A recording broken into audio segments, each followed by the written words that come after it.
नमस्कार प्रणाम। हम आपके भाई बेटा भोजपुरी गायक मनु राज एक बार फिर से स्वागत बटुए मनु राज सिंगर ब्लॉग में। तो कल यानी कि महाशिवरात्रि के दिन बहुत बड़ा घटना होके से बाच गई और कल हमारा घर में हमारा लाइन मार दिलस। आप सब देख रहा बनी पूरा हाथ में और कैसे कैसे एगो नया जीवन मिलल बटुए। तो ये भोले बाबा के आशीर्वाद बा। तो बस आप लोग के सहयोग और आशीर्वाद से अब ज़्यादा कुछ का कहे के बा। आप सब देख रहा बनी पूरा हाथ में एकदम बिजली मार दिले बा, करंट लग गई बिजली के। आप लोग का आशीर्वाद सहयोग और स्नेह से और भोले बाबा के आशीर्वाद से एगो नया जीवन मिलल बटुए। दिल से आभार बटुए आप सब लोग के। तो बस रुआ सभे ब्लॉग के साथ जुड़ा रही। अब जाता नहीं कुछ दवाई वही लेवे के बटुए। कल आलन पालन में केहू तरह दवाई भइल, तो आज कुछ दवाई भी लेवे के बटुए। तो यहीं चल जाओ मेडिकल पे। तो आज मनु राज सिंगर ब्लॉग में बहुत ही प्यारी गायिका हमार छोट बहन जे कि हमारा संगे कई एक एल्बम गईले बाड़ी और एगो पॉपुलर गाना भी बज रहे ओढ़ी के कमर 2 नंबर हो जाए। खुशबू राज जी ये ब्लॉग में बानी। खुशबू राज जी का हाल बा? खुशबू नमस्ते, प्रणाम। सबसे पहले तो और मैं अच्छी रहूँ। बहुत बढ़िया बा। और कहाँ से आओ तुम? अभी हम घरे से आओ तो खाना वाना बना के। अच्छा। तो व्यवहार के भी धनी लड़की और सबसे बड़ा कलाकार लोग में धनी का होला व्यवहार। पहले व्यवहार हो गए चाहिए तब कलाकार हो के चाहिए। तो ये यहाँ के नाम का नाम बा अपन? खुशबू राज। अभी तक कितना एल्बम आ गई बा? अभी तक तो 1.5 सॉन्ग का बहुत आगे बढ़े, मतलब 2-3 सौ के लमसम आ ही बोलिए।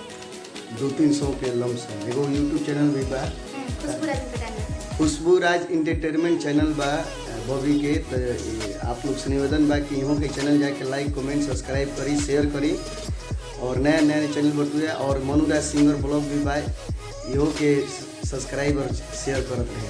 तो एगो हमनी के साथे एगो गीत गले रहनी जहाँ से 4-5 साल हुई, 4-5 महीना हो। हाँ। ठंडा के मौसम, जनवरी के मौसम रहे। कैसे रहेगा ना वो? ए राजा धन तोहार बा, हरकत अंग हमार बा। ए राजा धन तोहार बा, हरकत अंग हमार बा। देर जन करे आए, हम तोहर तू हमार हो जा। तू ही लभर 2 नंबर हो जा, ओढ़ी के कमर अमर हो जा। तू ही लभर 2 नंबर हो जा, ओढ़ी के कमर अमर हो जा। ई गाना गईले बन जा हमनी के। और फिलहाल अपडेट हम बताइए देनी है कि हमारा लाइन मार दिले बा हाथ में और कल तो एगो नया जीवन मिलल बटुए। तो अभी जाए के बाद दवाई लेवे। तो अभी गाड़ी उड़ी भी नहीं चला सकत तनी, लेकिन केहू भाई से कहब कि तनी लेके चलो। लोग ताइल बनी विनोद जी के स्टूडियो में, वही चलो जाओ।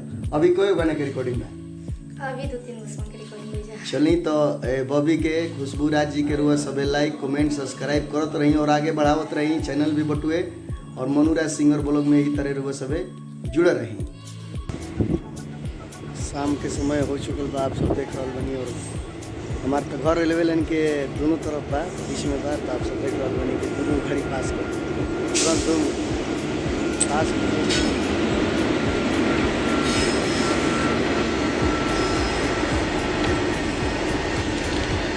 तो आप सब देख रहा बनी मालगाड़ी पास होती है।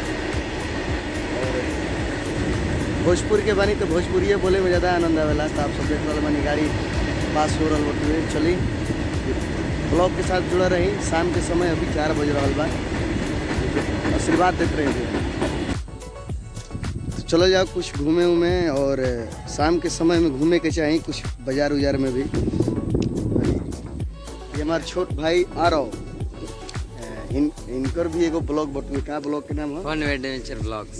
Fun adventure blogs. Fun adventure and हमरा बोले हूँ नहीं क्या फन एडवेंचर ब्लॉग्स नाम है मेरा चैनल। चलो जो भी बा अपन ये भाई के हमारे छोट भाई हमें चाचा के लिखा हमें।